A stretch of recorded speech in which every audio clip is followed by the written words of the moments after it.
نحمدہ ونصلی علی رسول الکریم اما بعد، حج کا فریضہ ادا کرنے سے پہلے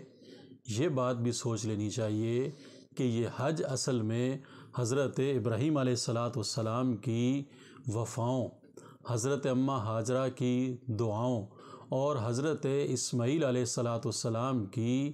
اداؤں کا نام ہے۔ اور حضرت ابراہیم علیہ السلام کا جتنا پیغام ہے وہ سراسر توحید کا پیغام ہے۔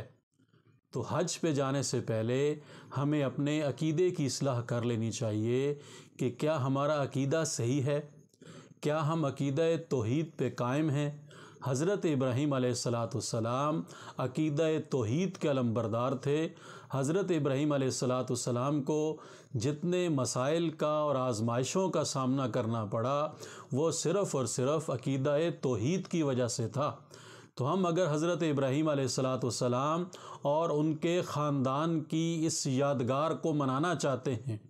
اور اس یادگار پہ عمل کرنا چاہتے ہیں کہ حضرت ابراہیم علیہ السلام نے حج بیت اللہ میں کیا کیا امور سر انجام دیے اور اس میں ان کی کون کون سی نشانیاں موجود ہیں اور ان کی زوجہ مطہرہ حضرت ہاجرہ کی کیا کیا یادیں اس سے وابستہ ہیں اور ان کے صاحبزادے حضرت اسماعیل علیہ السلام کی کیا کیا یادیں اس سفر حج کے ساتھ وابستہ ہیں، تو سب سے پہلے ہمیں اپنے عقیدے کی اصلاح کرنی چاہیے۔ اگر ہمارا عقیدہ صحیح نہیں ہوگا، ہم عقیدہ توحید پہ قائم نہیں ہوں گے بلکہ مشرکانہ عقائد اور رسوم کے پابند ہوں گے تو ہمارا حج پھر حج نہیں ہوگا۔ حج کے لیے سب سے پہلی چیز جو ہے اور سب سے پہلی شرط جو ہے وہ اپنے عقیدے کو ٹھیک کرنا ہے۔ جب ہمارا عقیدہ توحید ہوگا، ہم عقیدہ توحید پہ قائم ہوں گے تو پھر توحید کے علمبردار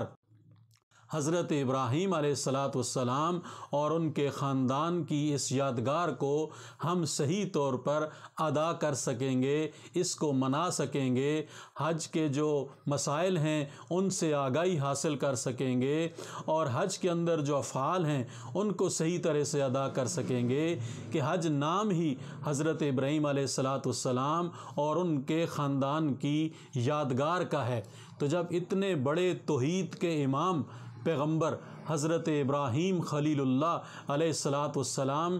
کے طرز عمل کو ہم نہیں اپنائیں گے، ان کے مشن سے ہماری وابستگی نہیں ہوگی، ان کے مسلک سے ہماری وابستگی نہیں ہوگی، عقیدہ توحید پر ہم کاربند نہیں ہوں گے تو ہمارا حج کیا معنی رکھتا ہے؟ سوائے سیر سپاٹے کے کچھ بھی نہیں ہوگا۔ اس لیے سب سے پہلے ہمیں اپنا عقیدہ ٹھیک کرنا چاہیے اور صحیح عقیدہ توحید ہے۔ جب ہم عقیدہ توحید پہ کاربند ہو کر، عقیدہ توحید پہ قائم ہو کر، عقیدہ توحید پہ رہ کر فریضہ حج کو ادا کریں گے تو اللہ رب العزت اس کے صحیح انوارات جو ہیں اور اس کی صحیح برکات جو ہیں وہ ہمیں نصیب فرمائیں گے۔ تو اللہ رب العزت ہمیں اس پہ بھی سوچنے کی اور اس پہ عمل کرنے کی اور عقیدہ توحید کو اپنانے کی توفیق عطا فرمائیں، آمین۔